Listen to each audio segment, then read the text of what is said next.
name is Mikkel. I am the Vice President of Digital Solutions for IDEMIA.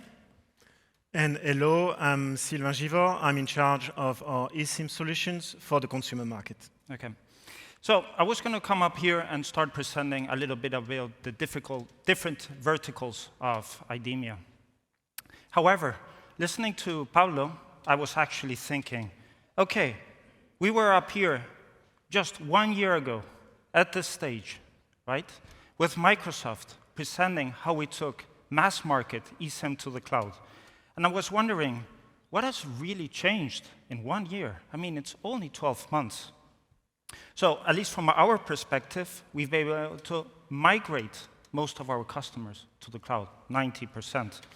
But beyond us, we also have to see what else has changed.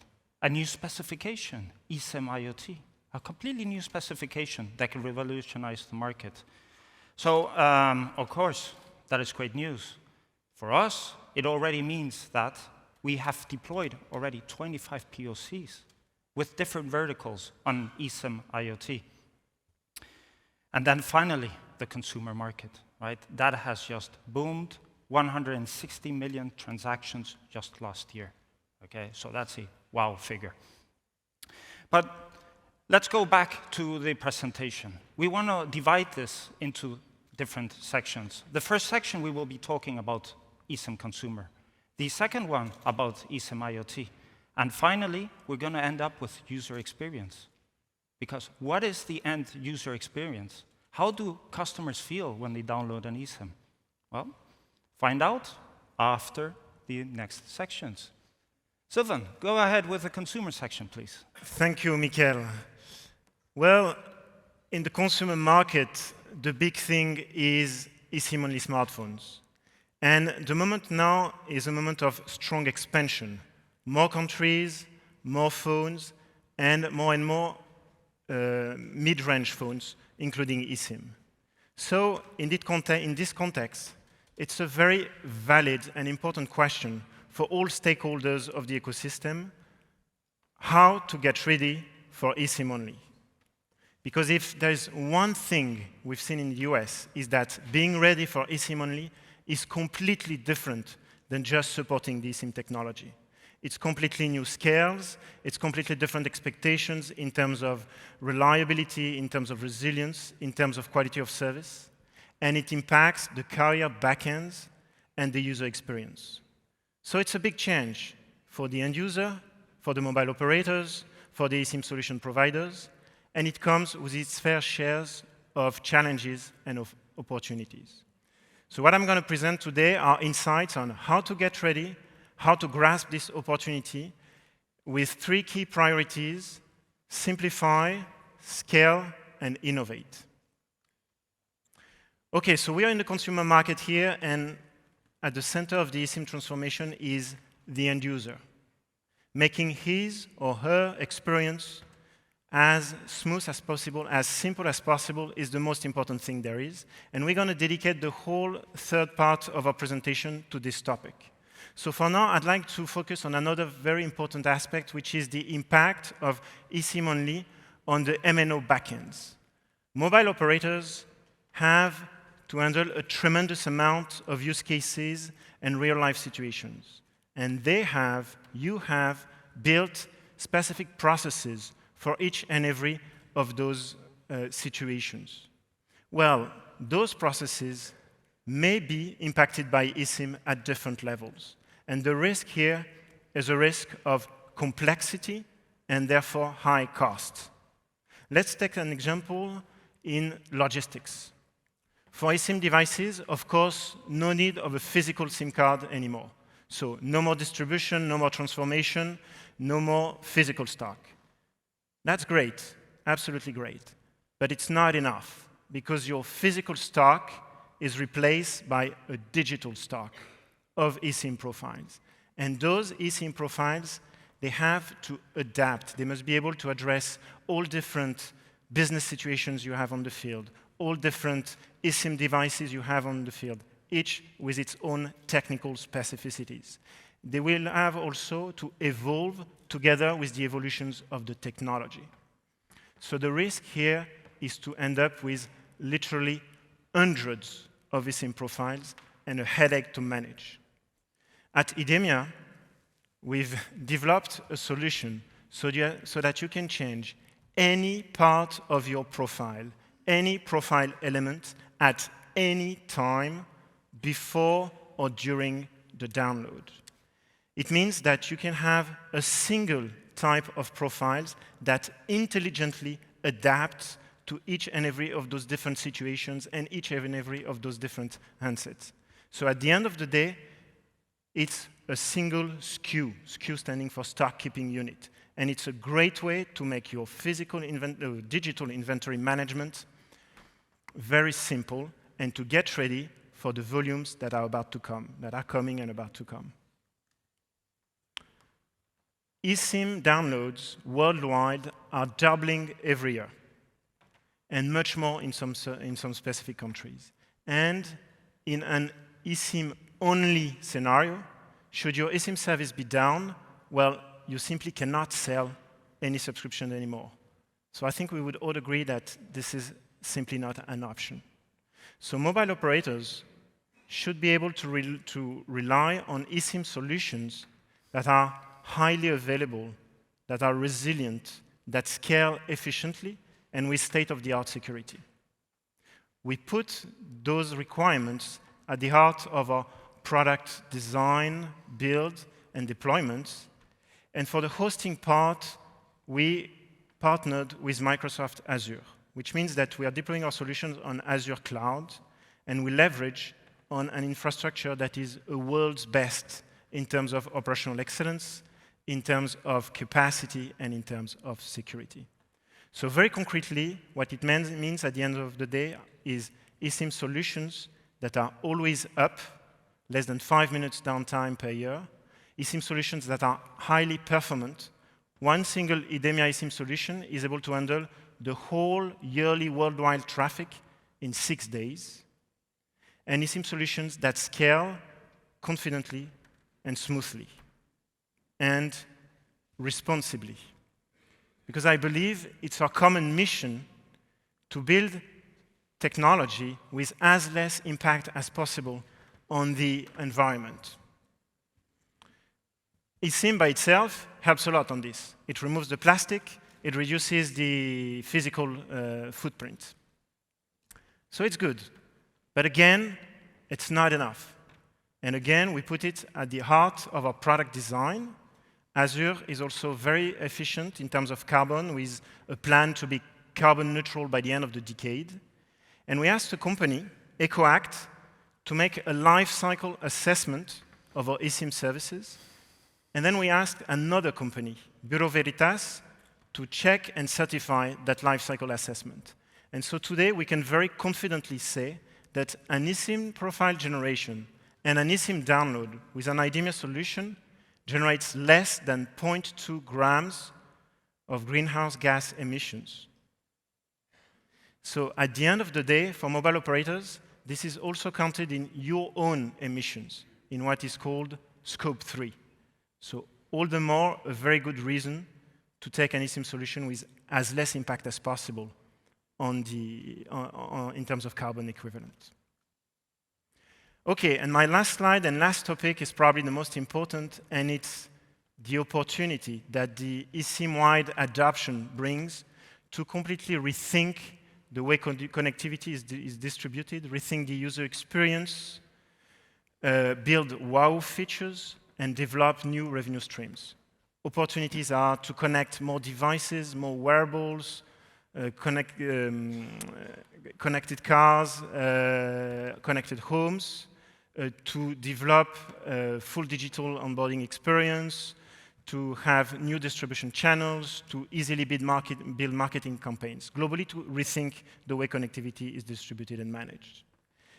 So a concrete example here. I was traveling to Dubai the other day, and when I passed the custom, the policeman in charge handed me back my passport with a physical SIM card in it. One SIM card with a local try-buy subscription for each and every person visiting Dubai. Well, A user experience that we've developed is a QR code on a billboard, on an airport, for example. The travelers scan the QR code, instantly get a subscription. This is a temporary enrollment subscription that is used for registration and for ID proofing. And then the subscription is changed in a try and buy subscription, and eventually in a commercial subscription, for example, after a payment. So to conclude, the eSIM download is a very important moment of connection between the mobile operator and the end user. It's very often the beginning of a relationship. And as a wise man once said, you only have one occasion to make a good first impression.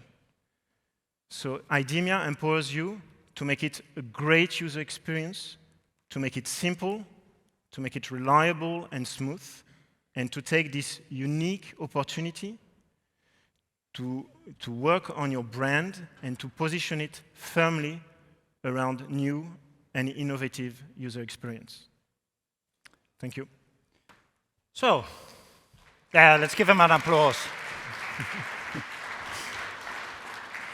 Now let's talk a little bit about eSIM IoT, also known as SGP 32, 31, 32, and previously known as Workgroup 7.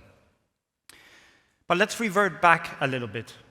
Just over a year ago, we had two options in the field, two specifications, right? We had the M2M specification and the consumer specification. The M2M specification worked well, but for niche markets. It was niche markets where there was a battery or an electrical entry point that was giving continuous power supply. Example, automotive, right? This has been really successful, but we also see smart metering and, in some cases, also critical healthcare services. On the other side, the consumer was providing simple connectivity for the end-to-end devices. With simple, I mean you couldn't download profiles. There was no push available. So it was evident that a new technology had to emerge. And this is where we take it to the simplify. Let's think what was successful and what was not purely successful. Let's start with the later. Not purely successful, if you look at the number of deployments, the end-to-end. Why? Only 1 out of every 4 operators actually managed to deploy the system. And that's being generous. And what does that mean? That means that, well, you're not providing connectivity worldwide. So this was clearly an issue. Now, if we look further, we needed to see how the eSIM IoT could, what the eSIM IoT, what the specifications could bring. And there's a common point here, the consumer, right? The consumer, that was almost, well, not almost, but the majority of countries in the world, like Pablo mentioned, right? Not the majority, yes, the majority of countries in the world have an eSIM consumer platform, consumer. So the logical step was to use the consumer as the backbone for the new future technology. And eSIM IoT does exactly that.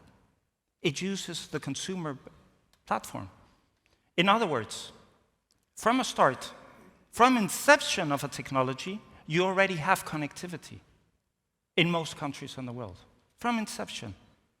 Good. You need another element, the EIM, to control the backend system, the monitoring, the changing of profiles. But at day's end, the key message here is you already have connectivity in all major local markets. So we take it to the next part, to the scale part. Yes. Okay. So, and in scaling, what do we refer to scaling? Scaling is the ability to be able to manage this massive growth of eSIM that we're going to have. Pablo mentioned some of the numbers, and we're going to believe Pablo. So there's going to be a hockey stick curve growth. So you need to be able to manage what you have today and in 2 years. But apart from that, you also need to manage what you currently have as a technology, the M2M. And let me be clear for this. The M2M technology specification is going to be around for the next 10 years. I'll put an example. I bought a car 2 years ago. That comes with M2M connectivity. You signed the deal of the lifetime here at the Mobile World Congress in eSIM IoT, and you go ahead and buy yourself a fancy car. That will also come with M2M specification connectivity. And finally, even in 2 years, when you buy that car, that will also come with M2M connectivity. Apart from there, 3, 4 years, that will probably change. But still, that car is going to be in the field for 8, 10 years. Okay? So you need to manage both systems. And in this case, what IDEMIA provides is one central orchestration level, where we have one place of entry, and then it divides into M2M and the eSIM IoT market, the eSIM IoT specification. What does that mean? You have one central point of entry. You have automatic redirection of traffic. You don't. It's automatic. And third, well, of course, you have one central point of management. Second point, IoT, by definition, is global, right? You're going to have devices crossing borders all the time, okay? And in this sense, you have to manage the local regulations. You also need to provide local connectivity. So, in order to provide local connectivity, you need to detect when a device goes from country A to country B to country B, C. This can be done automatically with our platform. Not only that, then you can change the configuration and the connectivity and so on. And finally, the third one, which is scaling, is a little bit more evident. You need to be able to scale upon your needs. Put you another example. We have to run a campaign to change connectivity to all your subscribers. That campaign might last 3-6 months. However, the hardware resources and so on will be different. So you need to be able to scale up and down very quickly. So let's go to the final one, the innovate. eSIM IoT is going to provide a whole new ecosystem, clearly. There's going to be a lot there connected. This is not the consumer market, where you have maybe 24 eSIM manufacturers, okay? Device manufacturers. This is going to be a constellation of different devices, each with its different need. What does that mean at day's end? Is it going to be a headache to manage this with SGP32? Well, no.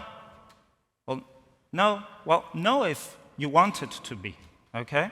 Because we have a solution that was mentioned by Sylvain, which is just-in-time profile generation, okay? So the profile, you detect the device, and you want to go ahead and put the perfect profile in the last minute without having all these SKUs. But innovation doesn't end there. We have intelligence in our system. This is one example, but more examples. The system automatically detects if it's a 4G or 5G. If that device is in a 4G and 5G network and sends the profile correctly. It has adaptive and automatic thresholds. So as soon as you reach these, you get alarms and different things happen in the system. You have predictive forecasting. What do I mean with predictive forecasting? You have your report, you have your history, and then you have, based on that history, where the system thinks that you will be in regards to eSIM transactions in the future. Finally, you also have Microsoft at the back end, right? We're using Microsoft with its powerful AI. And of course, our system has all the self-healing and so on. My last point is on eSIM development. We have to mention this because this has been a buzzword for quite many years, right? And in this case, IDEMIA has been working on this since 2016, on the eSIM. Today, we're also working on SGP32 SIM cards for this. And actually, we're ready to certify, once GSM mandates it, to certify that eSIM card. eSIM will change things, for sure. It will be very useful for smaller devices and those that have a rough environment, okay? But it will not be everything. It will coexist with all the rest. And with coexist, I mean that by 2030, I saw your predictions, Paulo, we actually believe from IDEMIA that eSIM will be the biggest form factor. So, to conclude,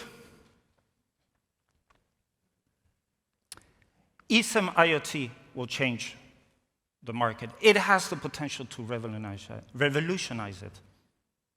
Are you ready for the challenge? If you are, IDEMIA is your right partner. Unlock the power of eSIM with IDEMIA. Connecting consumer and IoT devices anywhere, anytime.